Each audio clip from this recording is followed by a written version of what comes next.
সালাম আলাইকুম বন্ধুরা, সবাই কেমন আছেন? আশা করি ভালো আছেন। আমরাও ভালো আছি আলহামদুলিল্লাহ। হঠাৎ কি মনে হলো যে পোষা মেরা পুষ্টা মেলা দেখতে যাবো। তো যে কথা সে কাম। এদিক নয়ন মামা অসুস্থ, বাড়িতে তুলে চলে যাচ্ছে। গাড়ির তো জায়গা হয় না, এক গাড়ি তুই না আমি নয়ন জীবন একজন আরেকজনের গায়ের উপরে উঠে এভাবেই সে হাইটে দাঁড়ায় খাড়ায় এভাবে সে চলে আনু মেলাতে আসতে ঢুকতে এখন দেখি ছোট ভাইয়ের সাথে দেখা। যাই হোক, ছোট ভাইয়ের সাথে কথাটা শেষ করে আমি আমার মনে যাচ্ছি, দেখেছি সেই ছোট কালকার ওই গাড়ি দেখে আমার আবার ঠুস করে মনে পড়ে গেল এই গাড়ি নিয়ে কত খেলেছি এপার দিয়ে ওপার দিয়ে। এদিকে চশমার দোকান দেখতে একটা ভিআইপি চশমা খুঁজতে একটা পছন্দ হইলো, কিন্তু ছুটু এজন্য আর লিন না।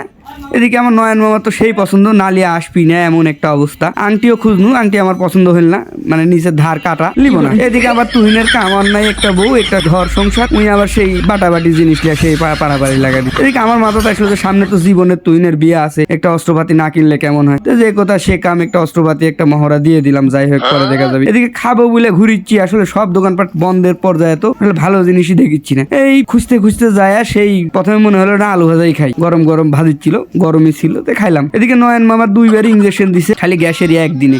স্পেশাল কি আছে? এখন তাই ভালো।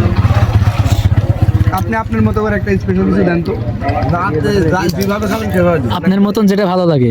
যাই হোক, সবশেষ চলে যাচ্ছি হচ্ছে আমার শিক্ষিত দোকানে। একটা জিনিস হিসাব করে দেখনু যে আমরা সবাই পেঁয়াজ লাগাই, পেঁয়াজ করি, শিক্ষিত মানুষ, আমরা কেন অশিক্ষিত দোকানে খাবো? এই জন্য একবারে মেলার শেষ মাথার যায় একটা শিক্ষিত দোকান দেখে ওই শিক্ষিত দোকানে ঢুকে কোনো মামা আপনার মতো করে স্পেশাল একটা শিক্ষিত ভাজা বানাতেন তো দেখে খায়া দেয়। আমার এই শিক্ষিত নিজের মধ্যে কাজ করে না, মাঝে মধ্যে মূর্খ হয়ে যায়, বুঝতে পারি না মামা। দেখেন তো মামা, তো যে কথা সে কাম মামা দেখনু নিচ থেকে মশলা টসলা সব হাই দিয়ে বলে মামা এমন একটা জিনিস বানায় দিব মামা, খাইলে কিন্তু সারা জীবন ভুলতে পারবেন না। বললাম না, এমনিও তো ভোলা সম্ভব না মামা, আমরা শিক্ষিত মানুষ, শিক্ষিত দোকানে খাচ্ছি, যে জিনিস দিয়েছেন মামা আপনার ব্যানারই আপনি ভাইরাল মামা। জীবনে কি করলাম, নামের জন্য ভাইরাল হতে পারলাম না মামা। যাই হোক, কথার সাথে মামার কাজের মিল আছে। ভাজাগুলা কিন্তু খুবই অস্থির পর্যায়ে ছিল।